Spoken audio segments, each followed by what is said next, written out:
So this came to me a couple of months ago when I was looking into the Gospel of Thomas, gematria, hermetic principles in general. Basically, the number kept popping up into whatever I was looking into, appearing everywhere. And further down, researching this as to why, it led me to finding even more about it, like the 144,000 mentioned in the Bible, Kalki avatar from the Gita, and the D144 Varga coming to higher divisional charts in Vedic astrology and Jyotisha. Lots of 11th house, 12th house themes playing out with these numbers, Aquarian and Piscean vibes, and in turn Neptunian and Uranian types of energies. Uranus would be the great awakener, brings in a lot of new ideas, changes, and challenges.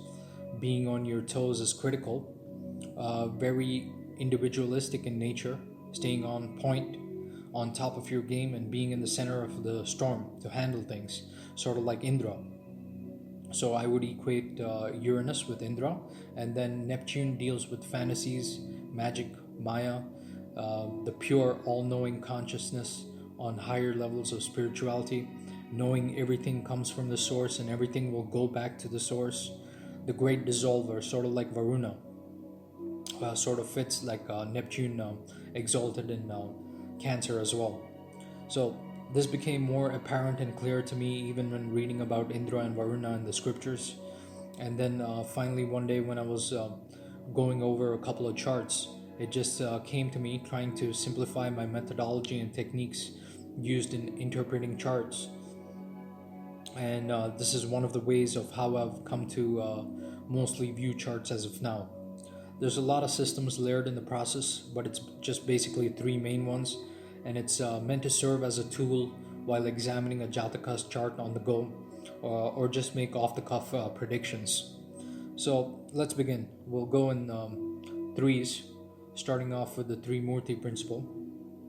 The three main deities being Brahma, Vishnu, and Shiva. Again, there's so many ways you can see this, whether you're using a telescope to observe distant galaxies and understand the grander scale of things, or you're using a microscope to view the fine ultrastructure deep within cells and tissues, the patterns and principles are always the same. So when I think of Brahma, Vishnu, Shiva, I think proton, neutron, electron, initiation, sustenance and preservation, conclusion and completion. Or you can have a much more simpler abbreviation, God, God, generator, operator, destroyer. I use this a lot even when it comes to grasping certain medical concepts, ranging from simple to intermediate and complex ones. For example, let's just start with the basics. The first three, anatomy, physiology, biochemistry. Let's take respiration, three-step process. First, inhalation, then the exchange of gases happening at the alveoli level, then finally exhalation. When you come to the aerobic cellular respiration, you have glycolysis, Krebs cycle, and the electron chain transport with oxidative phosphorylation. Let's go to the gastrointestinal tract. First, ingestion, then digestion, then egestion or excretion. Let's take the musculoskeletal system, muscles, or you have the origin of the muscle, insertion, then its action. The types of muscles itself, cardiac, smooth, skeletal. Efferent, ganglionic, junctions, and interneurons when it comes to nerves, sensory, motor, and mixed nerve fibers. The triune brain when it comes to neurology, types of carbohydrates, monosaccharides, disaccharides, and polysaccharides, types of hormones, amines, proteins, and peptides, and steroid-based hormones. Come to think of it, this just came to me that there's only three main reasons why one would visit an astrologer, and that is to either know about their past, know about their present, trying to integrate better with the flow of life, and to know about their future prospects.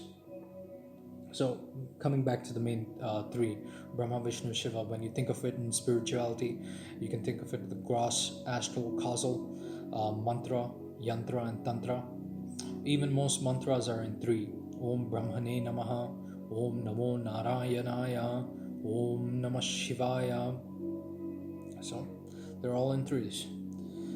Obviously, when you get deeper into this, you will realize there are many levels to this, levels within levels and sub-levels, but this main principles being the same. So that's the first three right there.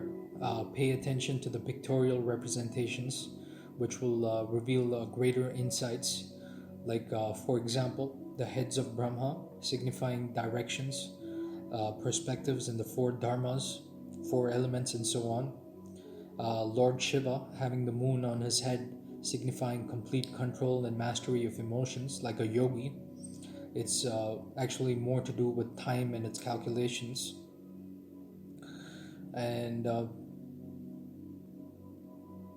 further down, let's go to the breakdown of what this 144 is I'm trying to get at. So the first initial three, Brahma, Vishnu, Shiva, we got that covered. Then we have the 12 signs, 12 grahas, planets, or 12 houses. 12 signs is to 12 adityas, solar adityas. 12 houses is to 12 months. And then the 12 grahas, planets, these are the grahas attributed to the 7 days of the week: Sun, Moon, Mars, Mercury, Jupiter, Venus, Saturn, and then including Rahu and Ketu and Uranus, Neptune, and Pluto. So 12 plus 12 plus 12, that's 36. 36 plus the original primordial 3, that's 39. All right. And then let's come to things related to the moon. You have 27 nakshatras, 27 yogas which are formed, and then 15 tithis. So 27 plus 27 plus 15, that's 69. So 69 plus 39, 36 plus 3, 39, that's your 108 right there. So these are pretty basic, and just knowing these would make you a popular and successful commercial online astrologer if you want to. But if you really take the time and research charts, you'll know that there's much more you have to look at in a chart than just these. So going into this further, you have 11 karnas, reasons, karnas, 11 upagrahas, which I'll get to later, and then first 11 karnas, 10 directions, and then the 4 elements, as I said earlier. So that 11 plus 10, 20, 21, 21 plus 4, 25. And then the 11 upagrahas, like Gulika, Mandi, Upaketu.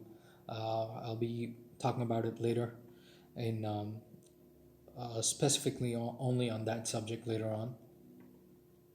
So, but basically coming to the breakdown of this, 36, 69, we got our 108 plus the primordial 308 over there. 108 plus 25 plus 11. 25 plus 11 is 36. 36 plus 108 will give you 144. So there you go. It's like screen resolution size. 720 will give you one view, 1080 will give you one view, and then 1440 will give you a better view. So the deeper you go, the more clarity you have. That's the way I see it.